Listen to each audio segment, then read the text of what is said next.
பாரதி கண்ணம்மா நாளைக்கான எபிசோட்ல லக்ஷ்மி கண்ணம்மா கிட்டக்க அவங்க அப்பா பற்றி கேட்டுகிட்டே இருக்கிறாங்க. அப்போ வக்கீல் வடிவு அங்கே வராங்க. உன்னோட அப்பா பற்றி டாக்டர் அங்கிளுக்கு நல்லாவே தெரியும் அப்படின்னு சொல்கிறாங்க.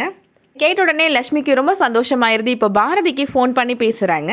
என்னோட அப்பா யார் அப்படின்னு உங்களுக்கு தெரியுமாமே அங்கிள் அப்படின்னு கேட்குறாங்க. அதை கேட்ட உடனே பாரதிக்கு ரொம்ப ஷாக்கிங்காக இருக்குது. லக்ஷ்மி பாரதி கிட்டக்க என்னோட பர்த்டே அன்னைக்கு நீங்கள் எங்கள் வீட்டுக்கு வாங்க, வந்தீங்கன்னா ஹேமா பற்றின ஒரு உண்மையை உங்ககிட்டக்க சொல்லுவேன் அப்படின்னு சொல்லியிருப்பாங்க. லக்ஷ்மி அவளோட அப்பா வருவார் அப்படின்னு வாசலே நின்று காத்துட்ருக்குறாங்க. சௌந்தர்யா, வேணு எல்லாருமே அந்த ஃபங்க்ஷனுக்காக வந்திருக்கிறாங்க.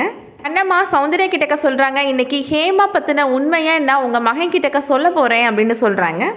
பாரதியும் இப்போ அங்கே வராரு. கண்ணம்மா கிட்டக்க சொல்கிறாரு, நான் தான் வந்துட்டேன்ல, ஹேமா பற்றின உண்மையை என்கிட்டக்க சொல்லு அப்படின்னு கேட்குறாரு.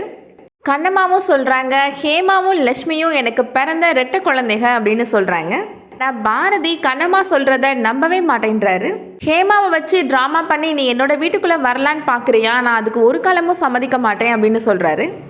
ஆனால் கடைசி வரைக்கும் பாரதி தான் லக்ஷ்மியோட அப்பா அப்படின்ற உண்மையை லக்ஷ்மி கிட்டக்க கண்ணம்மா சொல்லவே இல்லை. லக்ஷ்மி அவளோட அப்பா வரலை அப்படின்னு ஏமாந்து போயிடுறாங்க. அதோட இந்த எபிசோட் முடியுது. இந்த வீடியோ உங்களுக்கு பிடிச்சிருந்துச்சுன்னா லைக் பண்ணிக்கோங்க. டிவிக்கு முன்னாடியே சீரியல் அடுத்த கட்டத்தை தெரிஞ்சுக்கணுன்னா நம்ம சேனலுக்கு சப்ஸ்கிரைப் பண்ணிக்கோங்க. தேங்க்ஸ் ஃபார் வாட்சிங்.